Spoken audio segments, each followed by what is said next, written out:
Você sabe o que a Louis Vuitton e o Copacabana Palace têm em comum?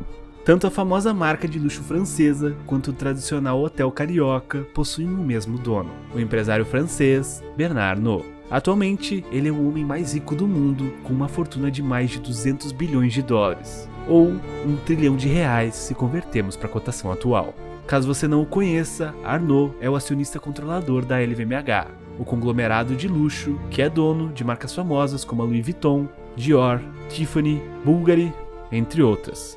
No total, são 75 marcas em diversos segmentos do mercado de luxo, que vão desde vestuário, fabricantes de champanhe e redes de hotéis. Mas você conhece a história de como Bernard Arnault construiu esse império? Spoiler, tem bastante polêmica envolvida. E é sobre isso que vamos falar no vídeo de hoje. Mas antes, por favor, não se esqueça, já deixa o teu like no vídeo, se inscreve no canal e ativa as notificações. Toda semana, as curiosidades mais interessantes do mundo dos negócios você encontra aqui no Curioso Mercado.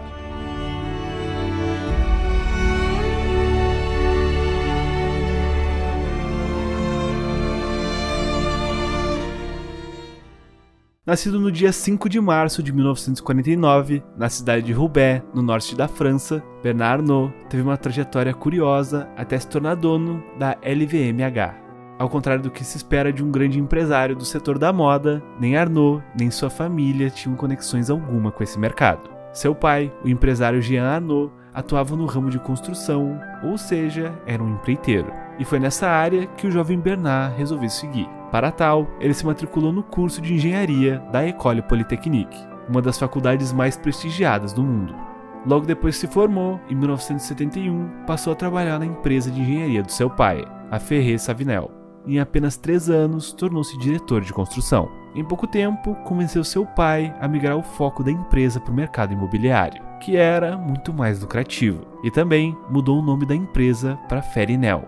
Numa ascensão meteórica, em 1977, tornou-se diretor-geral da empresa da família. E no ano seguinte, com a morte do seu pai, assumiu o cargo de presidente. Em 1981, Arnault se mudou para os Estados Unidos, na tentativa de expandir os negócios da família. Lá, ele teve contato com o modo norte-americano de fazer negócios, muito mais agressivo e impessoal do que na França. Mas foi só quando ele voltou para a França, 3 anos depois, que Arnault decidiu ampliar sua área de atuação. E é assim que começa a história de Bernard Arnault no mundo da moda.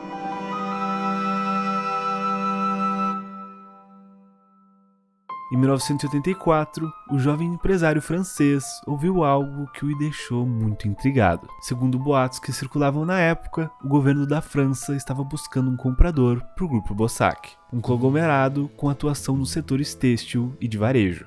Só para você entender, o governo francês teve que assumir o controle do Grupo Bossach após o seu colapso, no que foi considerada a maior falência industrial da França no pós-guerra. Como não tinha condições e nem conhecimento para administrar um negócio desse porte, o governo começou a se mexer para encontrar um comprador e se livrar dessa bomba. Sabendo disso, Bernard Arnault sinalizou o seu interesse. Mas se todos sabiam que o Grupo Bossach era um conglomerado gigante em péssima situação financeira, por que Arnault ficou tão interessado pelo negócio? A resposta é bem simples. No meio de todas essas empresas que não valiam quase nada, estava a joia da coroa, a Christian Dior. Isso mesmo, a aclamada grife francesa, fundada pelo estilista Christian Dior em 1946, era subsidiária do Grupo Bossach. Isso porque foi o empresário Michel Bossach que financiou a operação da Dior lá no começo e se tornou sócio da marca. E mesmo com a situação financeira do grupo se deteriorando nos anos 80, Arnault sabia que a marca Dior ainda era muito forte. Dessa forma, Arnault fez uma proposta para assumir o Grupo Bossach por 60 milhões de dólares, sendo 15 milhões de dólares da sua família e 45 milhões de dólares de um grupo de investidores. Vale lembrar que nessa época, Arnault ainda era desconhecido no meio empresarial francês, o que acabou surpreendendo a todos quando ele e seu grupo de investidores foram escolhidos pelo governo para assumir o conglomerado.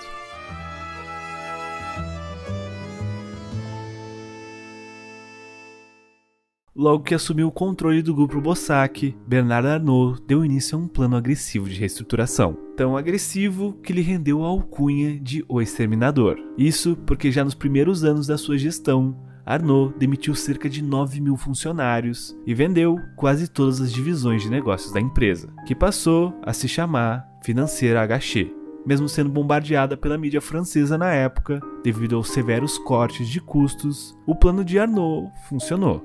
E em pouco tempo, o empresário conseguiu salvar a empresa da ruína. Após a venda dos negócios deficitários, a Financière Agaché ficou com apenas 2 subsidiárias, a Dior e a famosa rede varejista Le Bon Marché. Esse era apenas o início da ascensão de Bernard Arnault.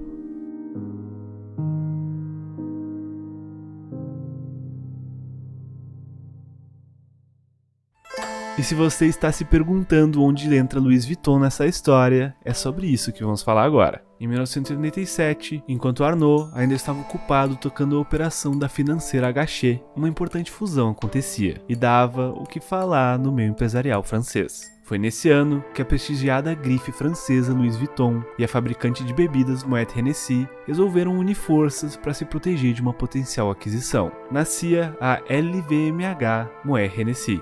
Apenas contextualizando, nessa época, nos anos 80, as aquisições hostis estavam se tornando cada vez mais comuns no mercado financeiro, especialmente nos Estados Unidos, onde começaram a surgir diversos corporate raiders, que basicamente eram investidores que compravam grandes quantias de ações e assumiam controles da empresa. Com isso, muitos executivos temiam que suas companhias pudessem ser alvos desses investidores, que na maioria dos casos promoviam grandes mudanças na gestão das empresas. No caso da LVMH, esse risco foi mitigado pela fusão entre as duas gigantes francesas. Porém, outros problemas começaram a surgir por causa dessa fusão. Pouco tempo depois da união, Henri Recamier, que foi responsável por tornar Louis Vuitton em uma marca global, que era o CEO da Moet Hennessy, começaram a se desentender. O que inicialmente eram apenas divergências de estratégias foi se tornando algo insustentável. Uma das principais brigas entre os sócios aconteceu quando Recamier descobriu que Chevalier estava negociando a venda de uma fatia de 20% da LVMH para a cervejaria Guinness. Sua preocupação era que a empresa ficasse cada vez mais focada no setor de bebidas e não desse tanta atenção aos artigos de luxo. Foi então que Henri Recamier cometeu um erro fatal.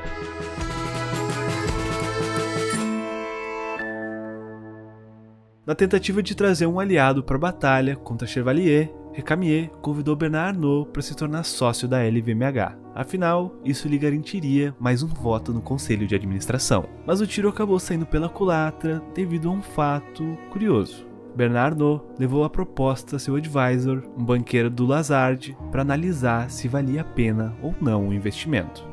Acontece que esse era o mesmo banqueiro utilizado por Alain Chevalier, o rival de Recamier. Assim, este tal banqueiro fez a ponte entre Arnault e Chevalier, que explicou a ele o porquê do investimento da Guinness na LVMH. Com isso, Arnault passou a comprar ações da LVMH através de uma joint venture junto à cervejaria Guinness. Ou seja, ele tinha ficado do lado do rival de quem tinha o convidado a se tornar sócio da companhia.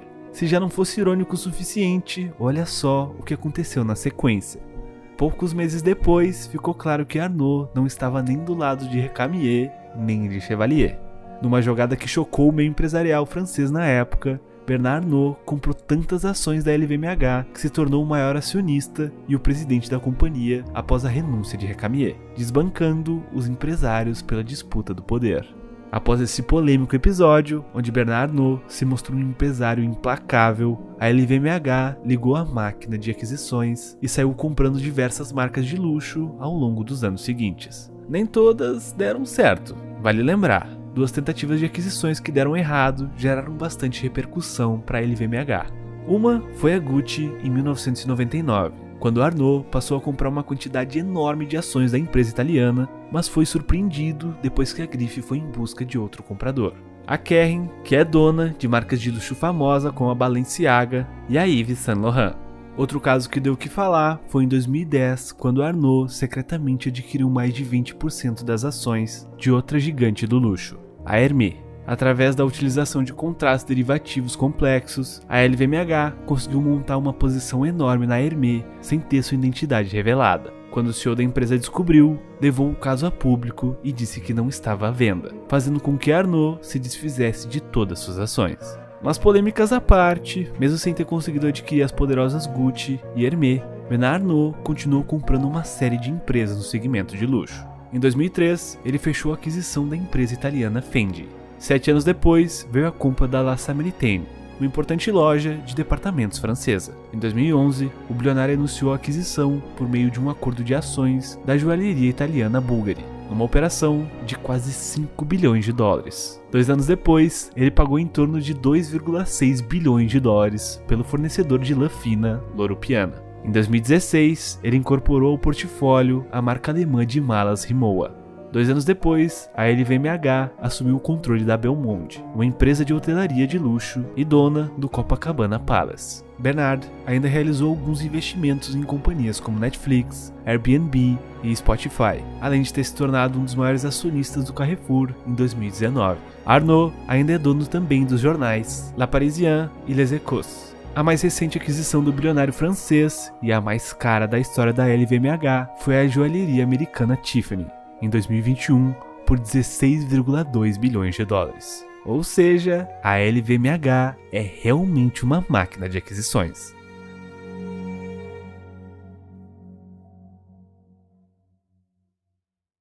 Depois de décadas construindo seu império do luxo, Bernard Arnault finalmente começou a colher os frutos depois de tantos investimentos. Com as vendas do mercado de luxo crescendo cada vez mais nos últimos anos, recentemente a LVMH se tornou a primeira empresa europeia da história a atingir a marca de 500 bilhões de dólares no valor de mercado. Só para você ter uma ideia, em 2022 a empresa cresceu 23% e teve um faturamento de 86,3 bilhões de dólares. No total, o número de lojas da marca LVMH saltou de cerca de 1.000 lojas em 1999 para mais de 5.600 lojas em 2022, em 81 países. Hoje, a LVMH é uma gigante com mais de 196 mil colaboradores, e tudo indica que esse número deve continuar crescendo nos próximos anos.